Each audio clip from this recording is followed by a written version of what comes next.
Sadie, is it getting colder out? So it is officially winter time on the homestead. We need to do a couple things to prepare because we are getting our first snow today. I thought I would record a video today about my top 10 tips for winter homestead. Why, hello. So not only is it the start of winter, but it also is time for the pigs to go in for butchering. And I'll talk more about that here in a few minutes. We have upped their feed a lot, so we're gonna take them down a whole 50-pound bag of food. But I also wanna get some food for little Ricky and Lucy.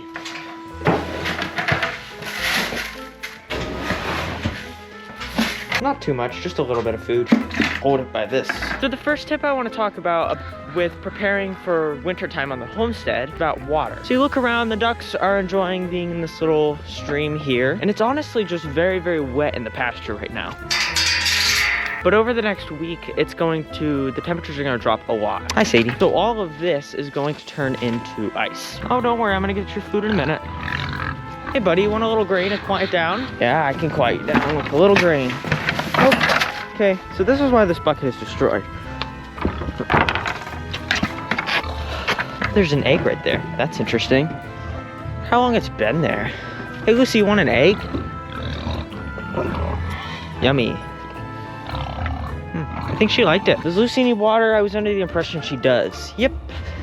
Looks like she just ran out. So these hoses are gonna start to freeze at night. So what we're gonna have to start doing is taking these hoses inside at night and bringing them out to water Lucy and the pigs. So that's a big thing to think about. Like, what are you gonna do with your hoses? Do you have different things like water heaters? I don't know if I'm gonna do it today, but I'm gonna have to set up a water heater for her water. And I will probably do one for the chickens too. I actually have a water for them that has a heated base. So let me talk about these pigs real quick. Hi guys, hello. So we have these 4 pigs. We have Carl, not Carl, and definitely not Carl. And then there's Molly. Molly is our sow. She does not leave the farm. She has babies. These 3 are all grower pigs. So unfortunately, for all the Carl lovers out there, Carl and his 2 friends will be leaving the homestead. Lucy's probably happy. It's gonna get quieter around here with them gone. It is unfortunate, but it's also just how the farm works. But as you can see, little Ricky is in this area where it's pretty much muddy right now and separated from Lucy. Why is that? Well, I've talked about this before, but we are actually in the process of weaning little Ricky. So he will be in here for the next couple months, and I will try my best over the winter time to make it so that Lucy can always be near him so they can touch noses through the fence. So let's go get the pigs their food. Hi, ducks. I got this piece of culvert hoping that it'll help. So my number 2 tip of winter homesteading is about pasture. So look at this pasture. See, it's getting muddier and muddier around here, and you can see, look at all this. It's a big muddy mess. Hopefully it won't, but sometimes it will ruin the pasture if it gets bad enough. So for instance, look here where the red pen was left too long. This is destroyed, and it's gonna take a long time for it to come back to how it was. My hopes are that if I put some manure on it and maybe a little bit of seed, it might come back, hopefully in the spring. But I'm not 100% sure. So making sure that you have pasture that you're okay if your cows destroy in the wintertime. Most people have a sacrificial pasture for their cows in the wintertime. That's a space where they're okay if their cows destroy. I mean, you could move them out throughout the winter, move them around and give them hay bales in different spots. But if you ask me, that's just gonna be a little mess everywhere. So that's kind of what I'm doing with Lucy. She's in a bigger spot right now where it is muddier up here a little bit, but she can go down there where it's not muddy. Here's the feed. What we're gonna do is we're gonna take one of these bags down for the pigs right now, and then I'll take another one back down later for them. Okay, we got it. I hope I didn't break that bag.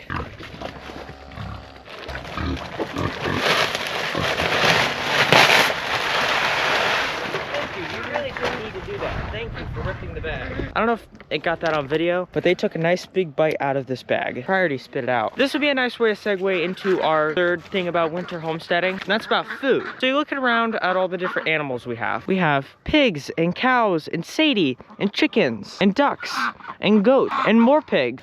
They all need different food. Now, granted, all of them can have things like corn, but they all need different nutrients. So different ones like the ducks and the chickens need things like chicken food and scratch grains and different minerals to help them produce eggs. Whereas the pigs need a fattener, and Lucy needs things like hay, and we give her different snacks in the stanchion. But in the wintertime, animals need to have more hair or feathers and fatten up a little bit more because it's cold out.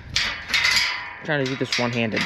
So make sure you do your research on what kind of food that they need and how much more nutrients they're gonna need in the wintertime. So you can see this is a chicken coop that we don't really use anymore. It's kind of just open to where different animals can come inside, like the chickens.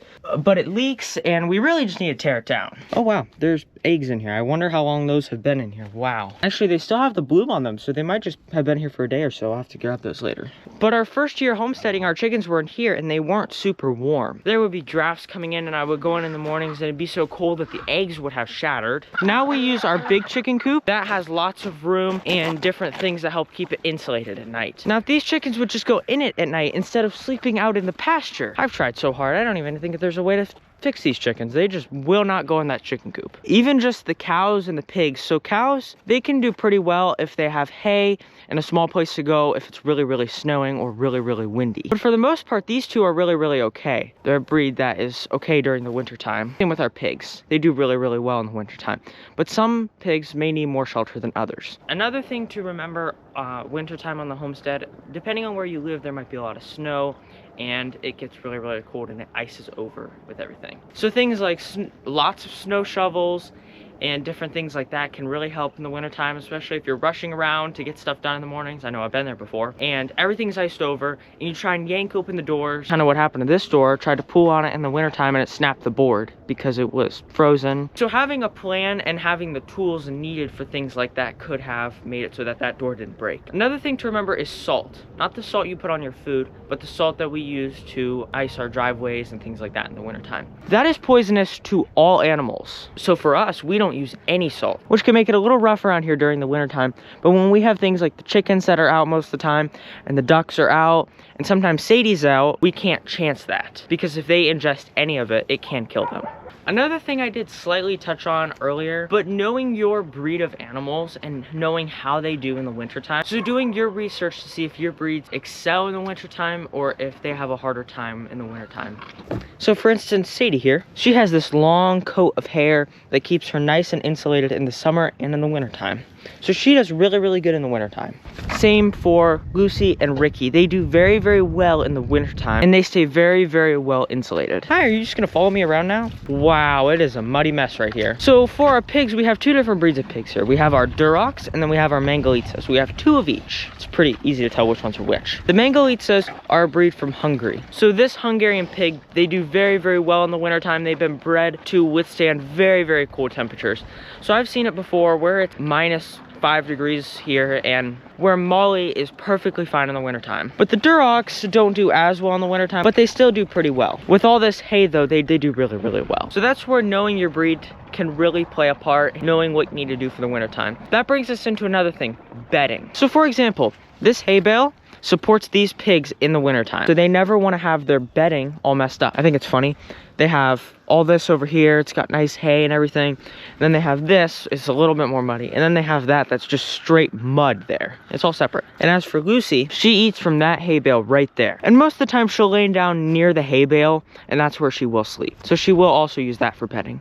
It is really muddy up here. After she's done with this newest hay bale, I want to move her over here a little bit more and kind of make it a smaller pasture because I don't want to ruin all of this. It can be tough in the wintertime, especially with ruining your pastures. At this very moment on our homestead this year, we don't have the nicest spot for the pigs in the wintertime. If you remember last year, the Anguses were in there, but this year the pigs are in there. The little Ricky's over there. So it just means Lucy is out here kind of mucking up the pastures a little bit. But in the end, it'll all be okay because I'm being very cautious about moving her and making sure that she won't ruin it. We're in the process of planning for next winter and hopefully we have a building by next winter, which I will talk about in a future video. So this is the state of our milking area. So we have our hay here. Most of it on the top is all wet and then everything on the bottom is what we give her when it's wet out like this. Hi, you like to lay in the stanchion, don't you? She likes to lay in all this hay. Even though she has a couple dog boxes throughout the field that she can lay in, mostly she likes to lay here. I think it's because the poultry stays over here the most and she wants to keep an eye on them.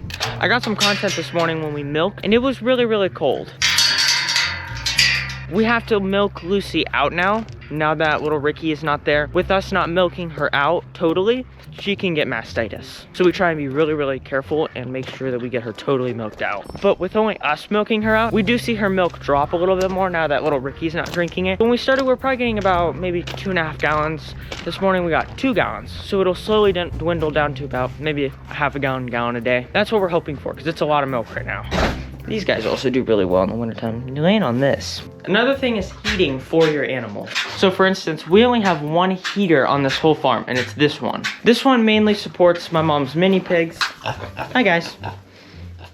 Oh, my light turned off. But we have to be very, very cautious with this. There's lots of straw in here and dust and cobwebs, so this could easily catch fire, but we are very, very cautious with this. So depending on what kind of animals you have in the wintertime, maybe you need to have a heat lamp in the wintertime with maybe different animals. Maybe you have baby chicks inside or little ducklings. But for the most part, most of the animals are okay during the wintertime and don't need a heater. These guys just take advantage of there being a heater. We need to turn this water on for Lucy. So number 10 on my list of important things for preparing for winter on the homestead is maybe in the wintertime there's not much to do. I understand how that is. Sometimes there's not much I can do for recording videos and it could just get boring. So one big thing that I have found that can be enjoyable, also preparing for the next winter. So I mean, it sounds so far away, but winter of 2024 and 2025 will approach rapidly, and having things planned out, like for instance, we're hoping to build a building this summer. So different things like that can really, really help prepare you for the homestead for the next year. So maybe you weren't super prepared for this winter, but maybe you can start looking at different breeds that you want to get this summer and going into next winter. They can really, really keep you busy in the wintertime. But I gotta go, guys. I got some reading I want to go do, and I gotta go edit this video for you guys. I'll see you guys in the next one. Bye.